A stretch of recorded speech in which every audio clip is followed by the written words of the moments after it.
இலங்கையில் இருந்தால் அந்த பயங்கரவாத தடை சட்டம் எத்தனை பேரை எப்படியான விதங்களில் பாதித்தது.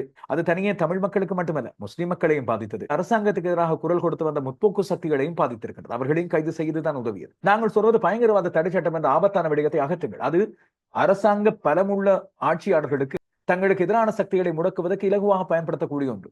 மாறாக இலங்கையின் சட்டத்தை பொறுத்தவரையில் பொருத்தமான பல சட்டங்கள் இருக்கிறன. இனவாதத்தை கொண்டு வந்தால், பயங்கரவாதத்தை வெளியே கொண்டு வந்தால், இல்லாவிட்டால் பயங்கரவாத சக்திகள் அரசாங்கம் குறிப்பிடுகின்ற சக்திகளுக்கு ஆதரவு அளித்தால், மோசடி குற்றங்கள், அதுபோல பெண்கள் குழந்தைகளுக்கு எதிரான குற்றங்கள் இருந்து அனைத்து விதமான குற்றங்களுக்கும் தனித்தனியான மிக நிறைவான தீர்க்கமான நேர்த்தியான சட்டங்கள் இருக்கின்றன.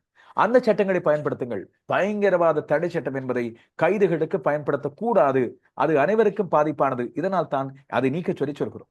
எனவே இந்த பயங்கரவாத தடை சட்டம் மூலமாக இப்போது ஏற்கனவே அருகங்குடாவில் இடம்பெற்ற கைதுகள், அதைத் தொடர்ந்து இப்பொழுது இந்த மாவீர நாள் நினைவேந்தல் தொடர்பான கைதுகள் என்று சொல்லி இந்த கைதுகள் தொடர்கின்றன.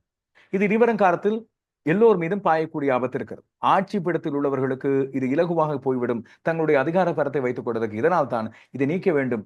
முன்பு அரசாங்கத்திலே இல்லாமல், ஆளுங்கட்சியாக இல்லாமல், தனியொரு ஜேவிபி எம்பியாக இருந்த வேளையில் அன்ருகுமார் திசாநாயக்க இதை நீக்குவதற்கு எப்படியான ஆர்வம் காட்டினாரோ, எப்படியான துணிச்சலோடு இதை முன்னெடுத்தாரோ, அதே விடயத்தை அதே காரணங்களுக்காக நாங்களும் இப்பொழுது வலியுறுத்துகிறோம்.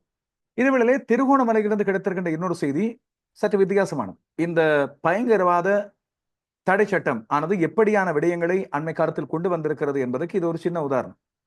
இன்றைய நாளில் திகதியிடப்பட்டு அனுப்பப்பட்டிருக்கின்ற போலீஸ் விசாரணை அறிக்கை ஒன்று 60 வயது நிரம்பிய ஒரு அம்மாவை திருகோணமலை பயங்கரவாத தடுப்பு மற்றும் விசாரணை பிரிவு விசாரணைக்காக அழைத்திருப்பதாக குறிப்பிட்டிருக்கிறது. இது விசாரணைக்காக இல்லாவிட்டால் சாட்சி வழங்குவதற்காக அழைத்ததாக இருக்கலாம். ஆனால் பயங்கரவாத தடை சட்டத்தின் கீழே இந்த பயங்கரவாத தடுப்பு பிரிவானது இப்படியான விசாரணைகளை மேற்கொள்வது அண்மை காலத்தில் இனி அதிகரித்து வரப்போகிறது. இருவரும் காலத்தில் இதை நீக்காவிட்டால் இந்த அரசாங்கத்தின் அங்கத்தவர்கள் தான் பதவி ஏற்க முதல், தாங்கள் ஆட்சிக்கு வர முதல் இந்த விடயத்துக்கு எதிராக முன்பு போராடி இருந்தார்கள். இப்போது இந்த விடயத்தை இவர்கள் ஆட்சியில் இருக்கும் போதே கையாளுகின்ற ஒரு விடயமாக மாறியிருப்பதும், சட்டம் தாண்டி இந்த விடயமானது பயங்கரவாத தடை சட்டத்தின் மூலமாக மக்கள் மீது பிரயோகிக்கப்படக்கூடிய ஆபத்து இருக்கிறது என்பதையும் இங்கே சுட்டிக்காட்ட இந்த ஒரு சந்தர்ப்பத்தையும் குறிப்பிட்டு காட்ட விரும்புகிறேன். அந்த பயங்கரவாத தடை சட்டம் என்பது எங்களுக்கு ஒரு உயிர் பிரச்சனையா நாங்கள் எப்பொழுதும் எடுத்திருக்கிறோம்.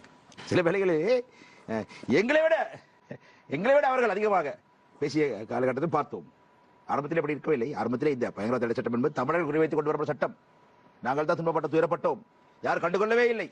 ஆனால் அது தமிழர்களை தாண்டி பெரும்பான்மை மக்களையும் தட்டி பார்த்த பிறகுதான் அவர்கள் விழித்துக் கொண்டார்கள்.